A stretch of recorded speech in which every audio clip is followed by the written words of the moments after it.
Xətai rayonunda növbəti qanunsuz tikinti. Xalq Onlayna daxil olan məlumata görə Xətai rayonunda Neapol küçəsində inşa edilən obyektdə reklam lövhələri asılaraq qanunsuz işlər görülür.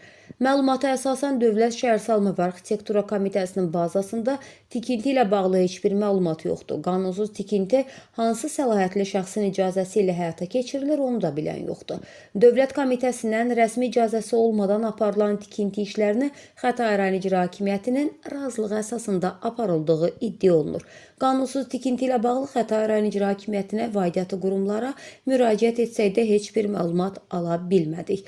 Qeyd edək ki, 2019-cu ildən Xətai rayon İcra Hakimiyyətinin başçısı Rafiq Quliyevdir. Son aylar Xətai rayon ərazisində qanunsuz tikintilər geniş vüsət alıb, bu səbəbdən də sosial şəbəkələrdə belə tip məlumatlara tez-tez rast gəlinir.